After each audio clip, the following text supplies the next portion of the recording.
अस्सलाम वालेकुम, मैं हूं रेहान तारिक और आप देख रहे हैं दस्तक। हुकूमत और पीटीआई इस वक्त दोनों मुज़ाकरात को लेकर गैर संजीदा दिखाई दे रहे हैं। तहरीक इंसाफ पर इल्ज़ाम है कि वो इस्टेब्लिशमेंट से अपने मामला दुरुस्त करना चाहती है, जबकि दूसरी जानिब हुकूमत को लेकर भी ये तासुर मिल रहा है कि वो इसलिए मुज़ाकरात में गैर संजीदा है कि बानी पीटीआई मुज़ाकरात के नतीजे में कहीं रिहा ना हो जाए और कहीं हुकूमत का वजूद खतरे में ना पड़ जाए।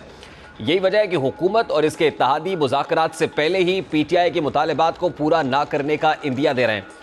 जैसा कि हुकूमत का कहना है कि बानी पीटीआई के केसेस से मुतालिक मुज़ाकरात में कोई डील नहीं होगी। इस हवाले से मुसद्दिक मलिक कहते हैं कि पीटीआई से मुज़ाकरात में बानी पीटीआई के जराइम का एजेंडा शामिल नहीं होगा। मुसद्दिक मलिक इस हवाले से बड़ा क्लियरली बात कर रहे हैं। पीटीआई का तो ये अव्वलीन मुतालबा है कि सियासी कैदियों और बानी पीटीआई की रिहाई अमल में लाई जाए। हुकूमत इस पर हाथ खींचते हुए नजर आ रही है। इसका मतलब ये हुआ कि 9 मई केसेस हो या फिर तोशा खाना हो या फिर अलकादर ट्रस्ट केस, बानी पीटीआई को इसमें कोई रिलीफ नहीं मिलेगा। जाहिर है अगर बानी पीटीआई बाहर आ जाते हैं तो वो फिर से सियासत में मुतहर्रिक हो जाएंगे, फिर वो नए इंतखाबात का मुतालबा भी करेंगे। इसलिए हुकूमत की इत्तेहादी जमात पीपल्स पार्टी भी पहले से ही बानी पीटीआई को पैगाम दे रही है कि वो जल्द इंतखाबात की उम्मीद ना रखें। हुकूमत को अच्छे से अंदाजा है कि अगर तहरीक इंसाफ के 2 मुतालबात को तस्लीम कर लिया जाए तो यकीनी तौर पर पीटीआई अगला मुतालबा नए इलेक्शंस का रखेगी। और हुकूमती वज़रा पहले ही कह चुके हैं कि हम ऐसा करके अपने मुखालिफिन के हाथ में तलवार देकर अपनी गर्दन उतारने की इजाज़त नहीं दे सकते। अलबत्ता हुकूमत तहरीक इंसाफ को ये ऑफर दे रही है कि बानी पीटीआई अडियाला जेल से घर बैठना चाहते हैं तो बैठ जाए, लेकिन हुकूमत को 5 साल दें। बुनियादी तौर पर हुकूमत पीटीआई के मुज़ाकरात की मेज़ पर आने को शक की नज़रों से देख रही है। इस हवाले से सीनियर सहाफ़ी सुहेल वड़ाइच लगते हैं कि एक तकरीब में ख्वाजा आसिफ का गुफ्तगू करते हुए कहना था कि 26 नवंबर तक तो तहरीक इंसाफ इनकलाब लाना चाहती थी, हमसे बात नहीं करना चाहती थी। अब वो अचानक से मुज़ाकरात पर क्यों तैयार हो गई है? ख्वाजा आसिफ का कहना था कि ना मुझसे मुज़ाकरात पर मशवरा किया गया और ना मुझे मुज़ाकराती कमेटी में शामिल किया गया है।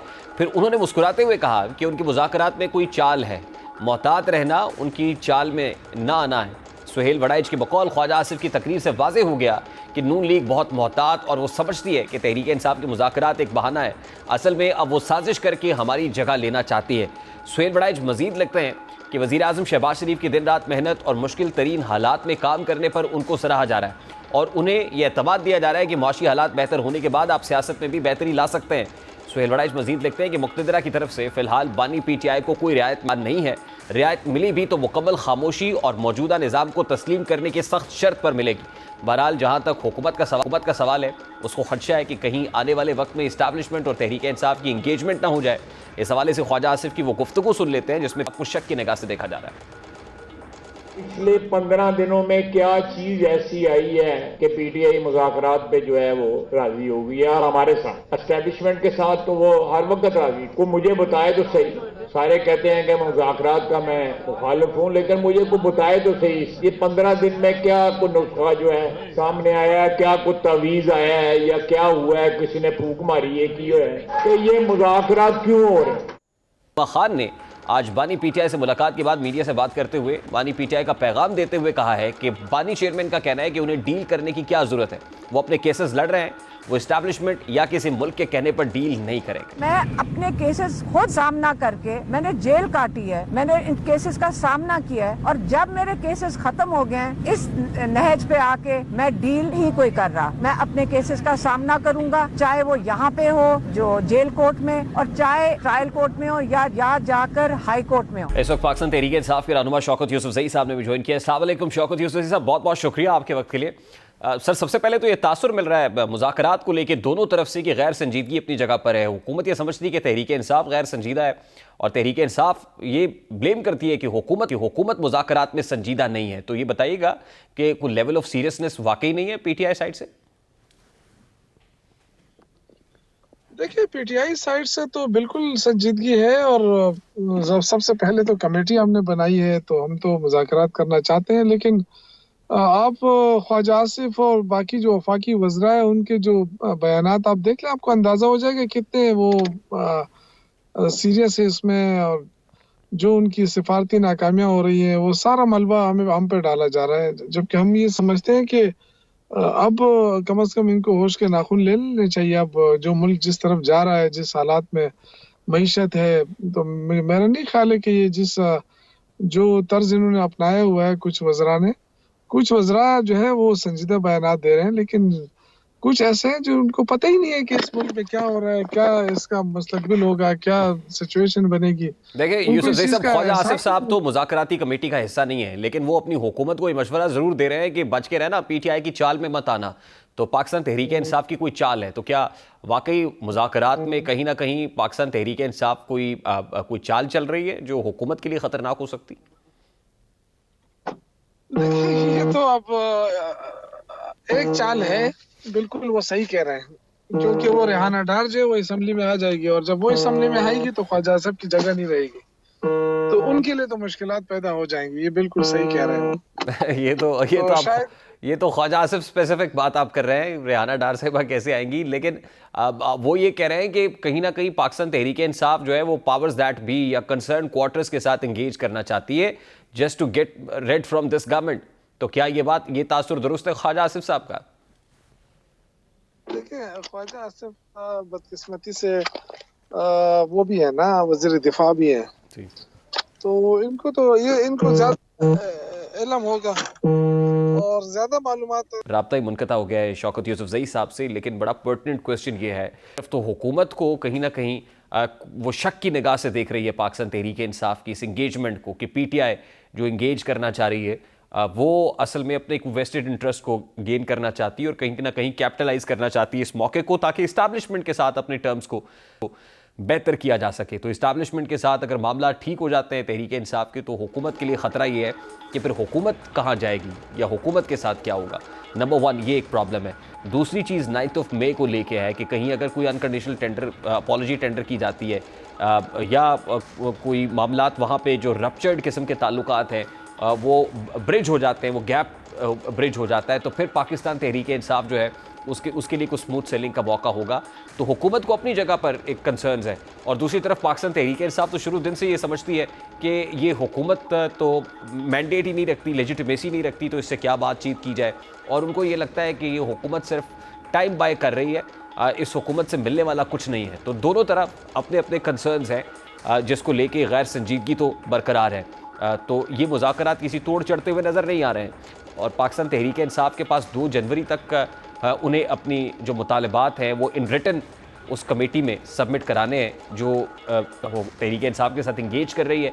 और ज़ाहिर है मुतालबात तो 2 ही हैं, और पहला मुतालबा ये है कि अंडर ट्रायल कैदियों को रिलीज़ किया जाए, और दूसरा मुतालबा ये है कि 26 नवंबर और 9 मई के ऊपर जुडिशल इंक्वायरी कराई जाए। तो ये भी देखना है कि इन मुतालबात में कहाँ को फ्लेक्सिबिलिटी पाकिस्तान तहरीक इंसाफ क्रिएट कर सकती है। Welcome back. इस वक्त सीनियर सहाफ़ी तज़कियाकार नसरुल्लाह मलिक साहब ने हमें ज्वाइन किया है। अस्सलाम वालेकुम नसरुल्लाह मलिक साहब, बहुत बहुत शुक्रिया आपके वक्त के लिए। सर, मुज़ाकरात हो रहे हैं, लेकिन मुज़ाकरात को लेके दोनों साइड्स का अगर रवैया देखा जाए तो लगता है कि दोनों ही गैर संजीदा हैं। ना पाकिस्तान तहरीक इंसाफ के यहाँ कोई लेवल ऑफ सीरियसनेस है, ना ही हुकूमत जो है वो संजीदा है। अगर ख्वाजा आसिफ साहब के स्टेटमेंट को लें, मुसद्दिक मलिक साहब के स्टेटमेंट को लें, तो लगता नहीं है कि हुकूमत चाहती है कि मुज़ाकरात किसी तोड़ चढ़ें। ये संजीदगी अगर का आलम यही रहेगा तो आपको लगता है कि ये मामलात कंक्लूसिव हो सकेंगे, या मुज़ाकरात सिर्फ एक आई वॉश है?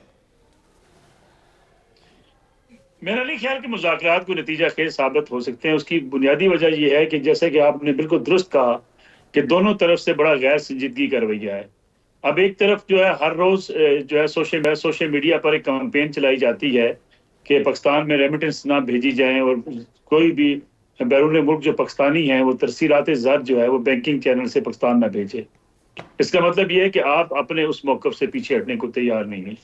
दूसरी तरफ हर जो वज़रा हैं उनके तरफ से हर वक्त कोई ना कोई गोलाबारी की जाती है। कभी कहा जाता है जी आप तो मुज़ाकरात करना नहीं चाहते थे, कभी कहा जाता है ये मुज़ाकरात के लिए मजबूर हुए हैं, कभी ये कहा जाता है जी कि इस्टेब्लिशमेंट से आप तो बातचीत करना चाहते थे, हमारे साथ तो अब बातचीत ही नहीं करना चाहते थे, हमें चोर डाकू कहते थे, तो अब हम किस मुंह से आप हमारे साथ मुज़ाकरात कर रहे हैं।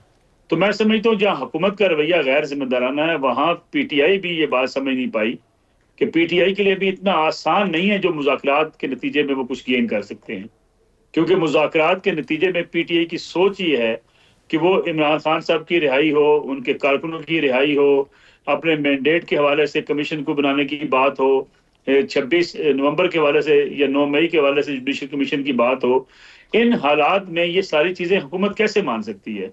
और ख़ास तौर पर अगर हम 9 मई और 26 नवंबर की बात करें तो इस पर एस्टेब्लिशमेंट बड़ा वाज़ेह मौक़िफ़ अपना दे चुकी है और जब तक ये मामलात क्लियर नहीं होंगे, अफवाज पाकिस्तान और मुल्क की इस्टेब्लिशमेंट को ये बावर नहीं कराया जाएगा कि हमसे ये गलती हुई, जिसके नतीजे में आप जो एक ऐसा माहौल बना, ऐसी जेन साजी हुई कि कौम के नौजवानों को आपने अफवाज पाकिस्तान के मुकाबले में लाकर खड़ा किया है।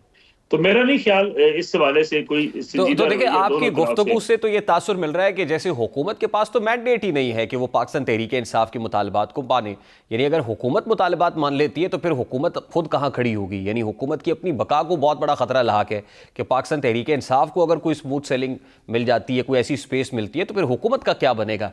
तो ऐसे में पीटीआई जो हुकूमत के लिए जी हुकूमत के लिए कुछ ऑफर करने को हुकूमत के पास है कुछ नहीं, सिवाय इस बात के कि पार्लियामेंट की प्रोसीडिंग जो है वो नॉर्मलाइज तरीके से होना शुरू हो जाए। इमरान खान साहब को जेल में कुछ सहूलियात हैं वो बेहतर कर दी जाएं, उनकी कुछ मुलाकातों का मसला था वो हल कर लिया जाए।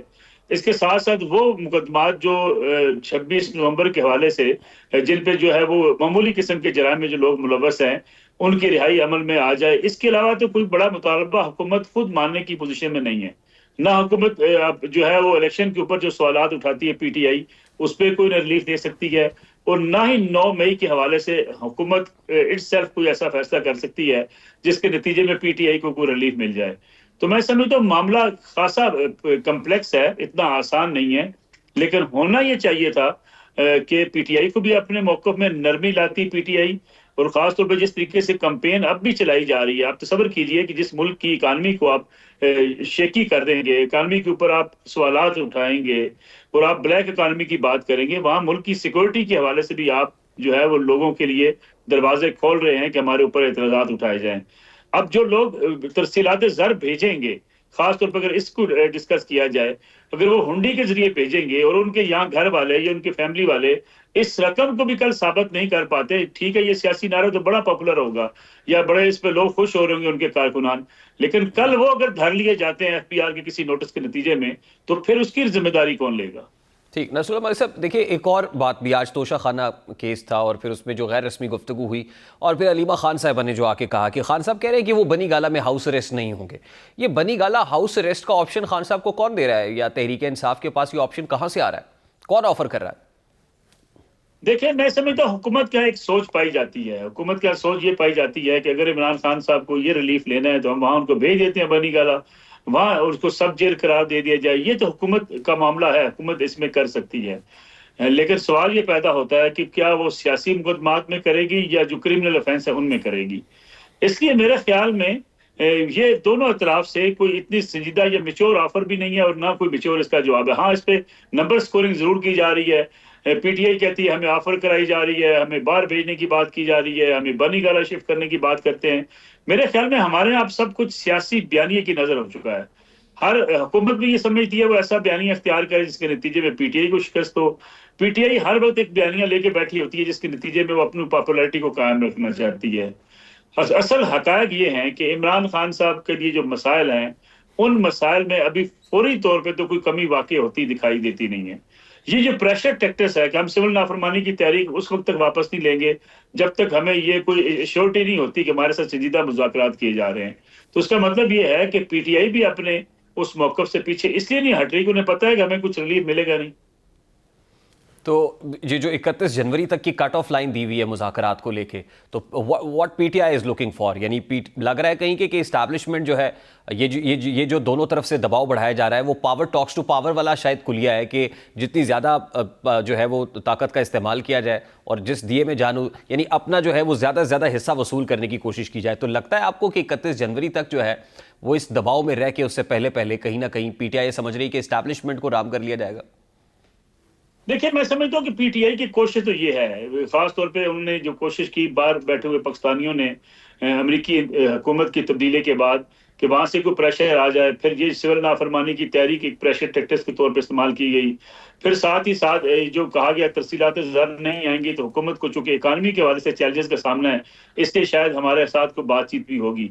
लेकिन दूसरी तरफ अगर आप देखें तो जो इस वक्त इस्टेब्लिशमेंट का गिला है कि जो हमारे साथ हुआ, जो कुछ हमारे खिलाफ कैंपेन चलाई गई, जो फौज जैसे इदारे के खिलाफ बाकायदा मुनज़्ज़म मनसूरबंदी से सारे कुछ किया गया, इससे भी पीटीआई के जो बाहर बैठे हुए सोशल मीडिया एक्टिविस्ट हैं या इवन पाकिस्तान बैठे हुए लोग अभी तक पीछे हटते दिखाई नहीं देते। वो कहते हैं जी अभी फॉल्स फ्लैग ऑपरेशन की बात की जाती है, अभी भी ये सवाल उठाए जाते हैं कि उस रोज पुलिस कहाँ पे थी। तो मेरे ख्याल में ये दूरियां काफी हद तक हैं, और ये दूरियां कोई 31 जनवरी तक जो है वो इसमें कमी होती हुई दिखाई देती नहीं है। और हुकूमत मैक्सिमम जो चीजें दे सकेगी वो यही दे सकेगी कि ठीक है, जो 26 मई के लोग गिरफ्तार हैं उनकी रिहाई कर दें, जुडिशल कमीशन बना लें। 9 मई के हवाले से जब सजा देनी शुरू कर दी गई, अब उससे पेशरफ्त क्या हो सकती है? मेरा ख्याल है पीटीआई ने जितनी जो जल्दी में अपने कार्ड्स खेले हैं, यही उनके लिए एक बड़ा मसला था कि अगर वो कार्ड ताखीर से खेलती, तरीके से सियासत कर रही होती, अपना दबाव बढ़ाती, दीगर सियासी जमातों को डायलॉग में एंगेज रखती, अपोजिशन का ग्रैंड अलायंस बना लेती, तो शायद आज सूरत-ए-हाल मुख्तलिफ होती। महमूद खान अचकजई सरबराह बनाए गए, लेकिन महमूद खान अचकजई साहब से कोई पूछता ही नहीं है। मौलाना फजल रहमान से बातचीत चली, दोनों को एक दूसरे के ऊपर ट्रस्ट नहीं है। तो इस वक्त जो बिल्कुल सोलो फ्लाइट के चक्कर में अपोजिशन पीटीआई जो समझती है, मेरा नहीं ख्याल इन हालात में वो कुछ गेन कर सकेगी। नहीं तो खान साहब की अपनी जान खलासी का कोई ऑप्शन मौजूद है 9 मई को या मिलिट्री कोर्ट ट्रायल को लेके, नसरुल्लाह मलिक साहब? मुझे तो ये लगता ये है कि आज के दिन तक एस्टेब्लिशमेंट की तरफ से कोई लचक नहीं है, जब तक कि पाकिस्तान तहरीक इंसाफ उसे अपनी खुल्म खुला गलती तस्लीम न करे और इस बात को तस्लीम न कर ले कि हाँ हमसे गलती हुई, हमसे जो तकारीर हुई उसके नतीजे में ऐसा माहौल पैदा हुआ। अगर हम प्लानर नहीं भी हैं तो देखिए, इस वक्त तो एस्टेब्लिशमेंट समिति है, प्लानर यही है, मनसूबाबंदी इन्हीं की है, ज़हन साजी इन्होंने की है। फिर जो फैज हमीद साहब की गिरफ्तारी है उसको भी लिंक किया जाता है इसी मामले की तरफ, क्योंकि अगर देखा जाए तो नए आर्मी चीफ की तैनाती के वक्त ही एक बाकायदा मुहिम का आगाज कर दिया गया था, और रावलपिंडी जाने का जो लॉन्ग मार्च का प्रोग्राम था वो यही था कि हम आर्मी चीफ की तैनाती नहीं होने देंगे। तो ये दूरियां बहुत काफी हद तक बढ़ी हुई हैं। अब पीटीआई इसको अगर करना चाहती, बेहतर करना चाहती, तो काफी अरसा पहले उनको अपने रवैये में लचक दिखानी चाहिए थी, और सियासत में लचक दिखाई जाती है। लेकिन आज के दिन तक अगर आप देखें तो पीटीआई भी कहीं ना कहीं अगर एक दिन कहती है जी ठीक है हम अफवाज पाकिस्तान के साथ खड़े हैं, हम फौज के इदारे के खिलाफ नहीं है, तो दूसरे रोज ही बयान आ जाता है कि ये फौज का एजेंसियों का अपना किया हुआ मामला है जो 9 मई को हुआ। इन हालात में मामला सुधरते हुए दिखाई नहीं देते। देखिए, ये अनकंडीशनल अपॉलॉजी वाला, ये मान लेने वाला मामला तो ऐसे ही है कि ना नौमन तेल होगा ना राधा नाचेगी। मुझे लगता है, लेकिन देखिए अगर आप देखें DGISPR जनरल अहमद शरीफ की प्रेस कॉन्फ्रेंस, 2 या 3 प्रेस कॉन्फ्रेंस में उन्होंने ये वाजे किया और अपना मौक़िफ़ भी कई बार दिया कि ये इन लोगों को एहसास होना चाहिए था कि उन्होंने मुल्क की सलामती के साथ कितना बड़ा खिलवाड़ किया है।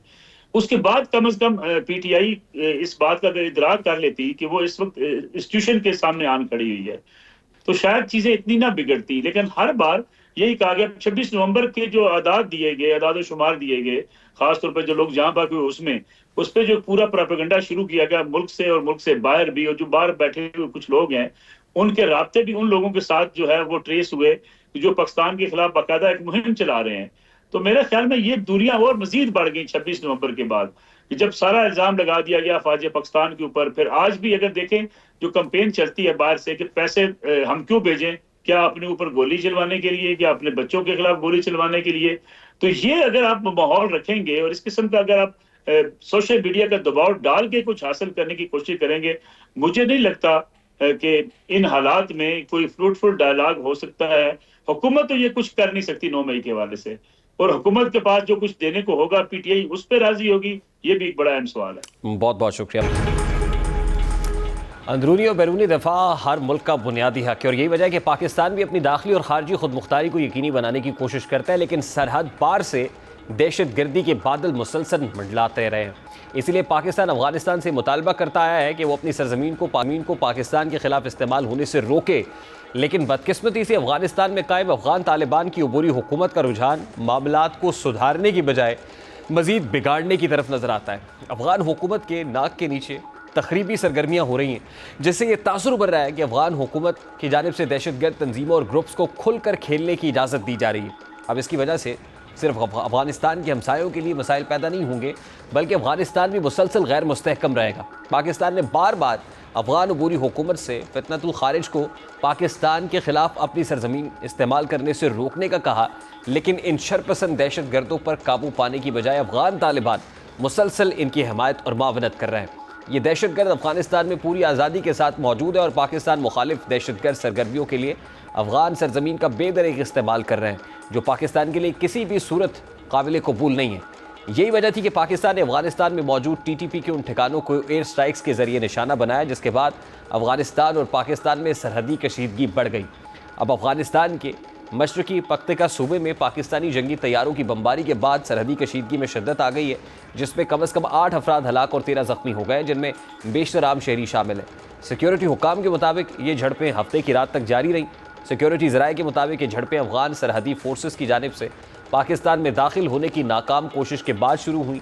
जुमे की रात शिद्दत पसंदों ने सरहद पार करने की कोशिश की थी, लेकिन पाकिस्तानी सिक्योरिटी फोर्सेस ने उनकी कोशिश नाकाम बनाई और ज़राए का कहना है कि पाकिस्तानी फोर्सेस ने जवाबी कार्रवाई में अफगान तरफ को भारी नुकसान पहुंचाया, जिसके बाद अफगान फोर्सेस और शिद्दत पसंदों ने पाकिस्तानी सरहदी चौकियों को निशाना बनाया।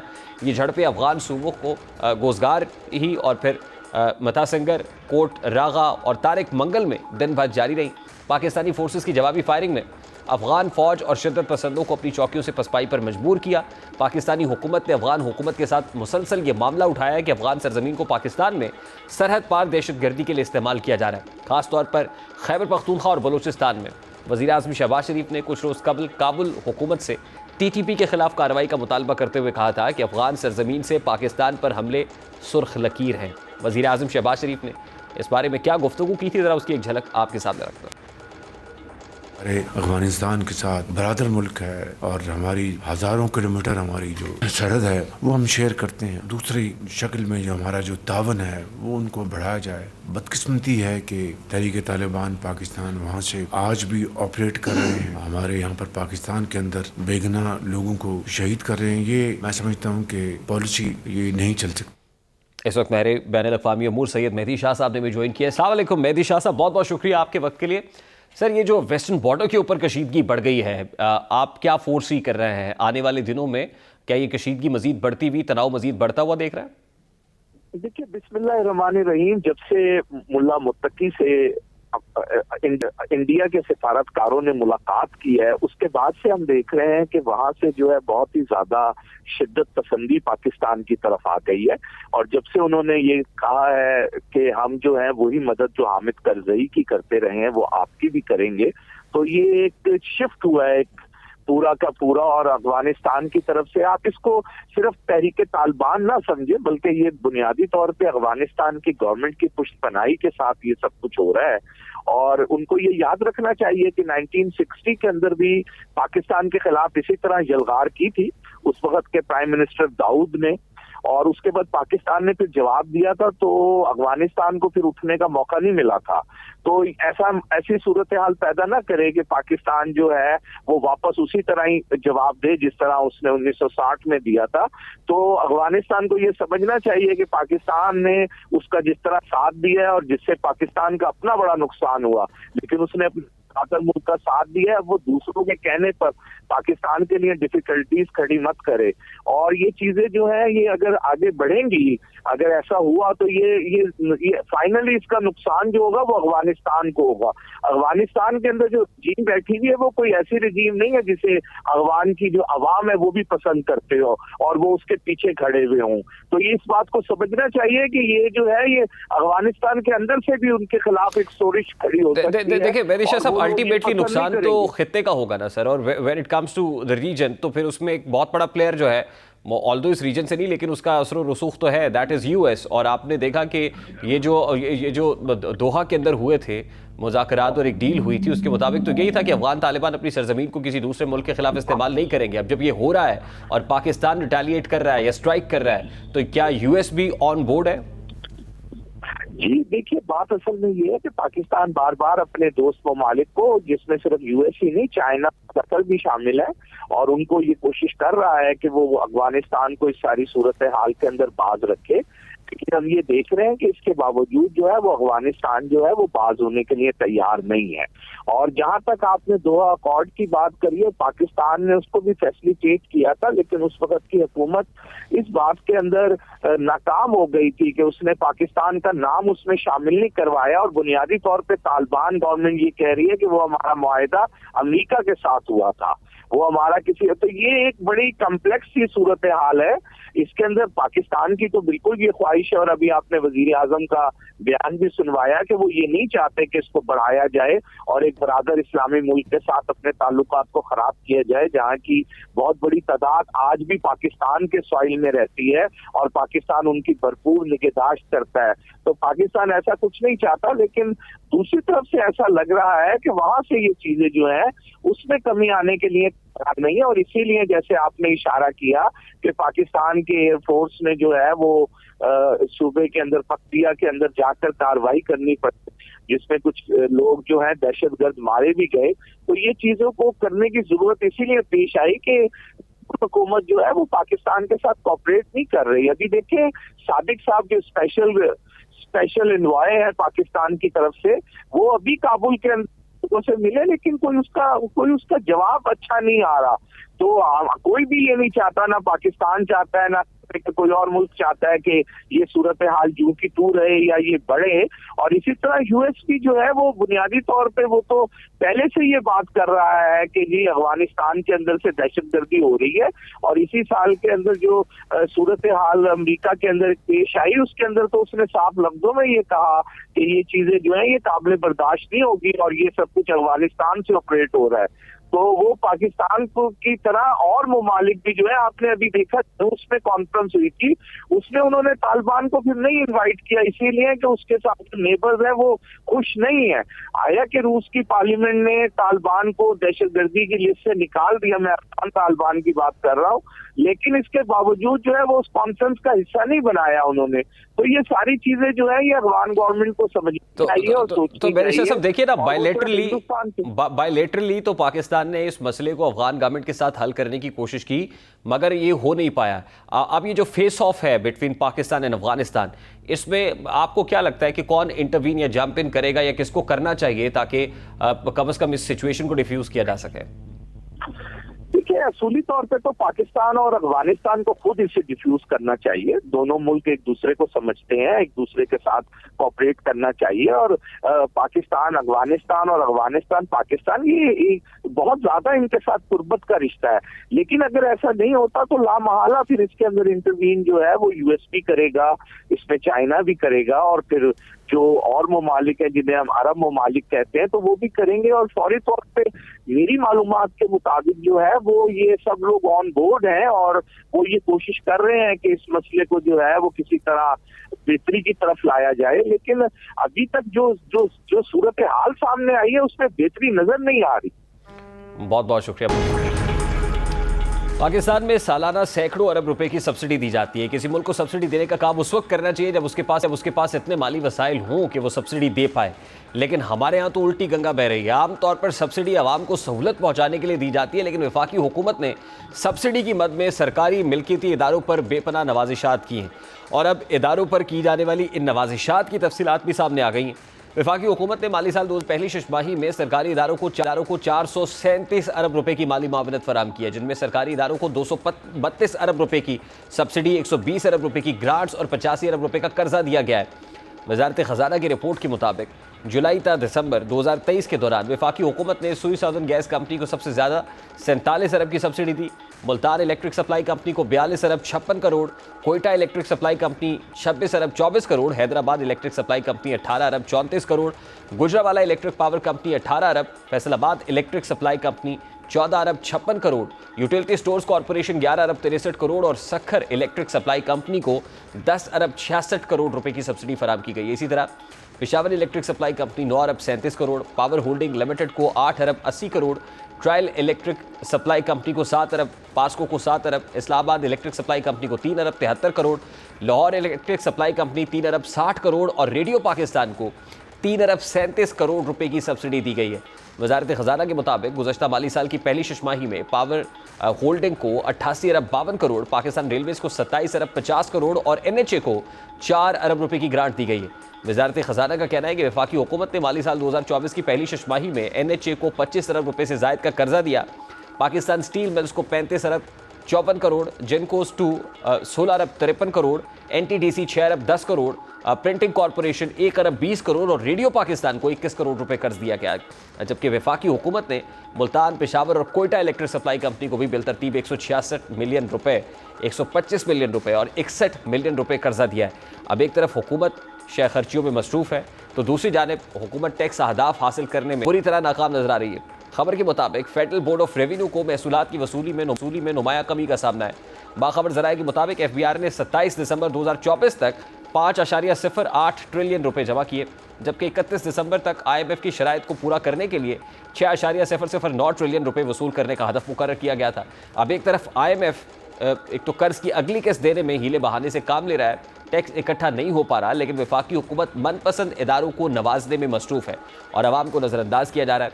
अब यही वो हुकूमत की पॉलिसीज़ हैं जिसकी वजह से आवाम बेजार होते हैं। हुकूमत को चाहिए कि वो आवाम के पैसे को आवाम के फलाह के लिए खर्च करे, जबकि एक दफ़ा ऐसा हो जाएगा तो आवाम का हुकूमत पर एतमाद बढ़ेगा, जिसके नतीजे में आवाम पहले से ज़्यादा टैक्स देंगे, जिससे मुल्क की मईशत में बेहतरी आ सकेगी। ये एक बहुत बड़ा प्रॉब्लम है, बहुत बड़ा फैक्टर है। दूसरी तरफ इस साल पर हुकूमत की जानिब से पेट्रोल की कीमत में कमी का तोहफा, जबकि डीजल की कीमत बढ़ने का झटका दिए जाने का इम्कान है।